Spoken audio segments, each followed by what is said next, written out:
Hello viewers, তো আজকে যে টপিকটা নিয়ে আলোচনা করব সেটা হচ্ছে আজকে তোমাদের ইলেকট্রিক্যাল পেপার ছিল। তো সেই ক্ষেত্রে তোমাদের আজকে ইলেকট্রিক্যাল সাইক্লোনিক অফ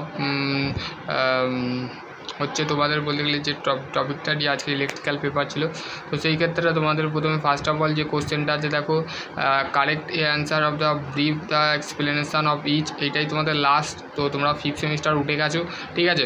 তো সেই ক্ষেত্রে দেখো correct of the answer in the 3 phase of the induction motor. Induction মোটরের 3টে ফেজ হচ্ছে both starter and rotor core of limited, ঠিক আছে। Explanation limited of reduce of current, the loss of the both the starter of the rotor, ঠিক আছে, which is the increase of resistance of the torque of the induction of the motor will be of the increase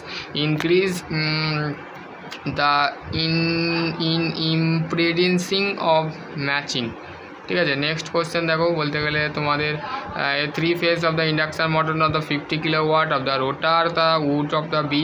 তো এখানে বলতে গেলে 50 কিলোওয়াটের আমাদের রোটার কপারের less যে 3 phase আছে ইন্ডাকশানে, সেটার বলতে গেলে অঙ্কটা এখানে বলতে গেলে করে দিয়েছে, ঠিক আছে।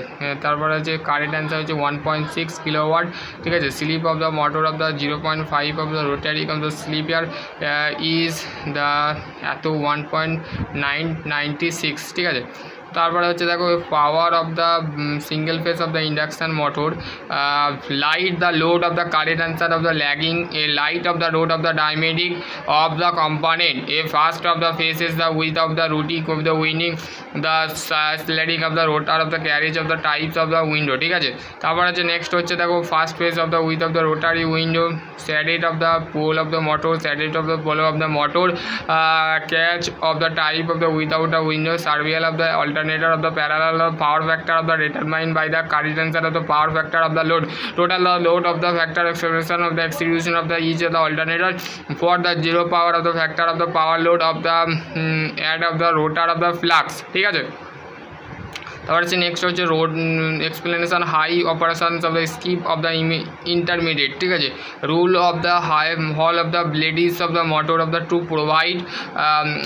Provide of the rotor position, primary of the character of the AC সার্ভিয়ার মোটর, কী আছে দেখো, বলতে গেলে দেখো current of the provide of the phrases of the controller of the speed position with the feedback. তো আশা করছি তোমাদের যদি এর মধ্যে আরও কোনো কোয়ারি থাকে তো অবশ্যই তোমরা কমেন্ট সেকশানে কমেন্ট করে জানাবে যে তোমাদের পেপার কেমন গেল, তোমাদের বলতে গেলে পরীক্ষা কেমন গেল। অলরেডি বলতে গেলে একটা ক্লাসে আমি নিয়েছিলাম, তো সেখানে বলতে গেলে অনেক ছাত্রছাত্রী জয়েন করোনি, অনেক ছাত্রছাত্রী 7টার সময় জয়েন হয়েছিলে।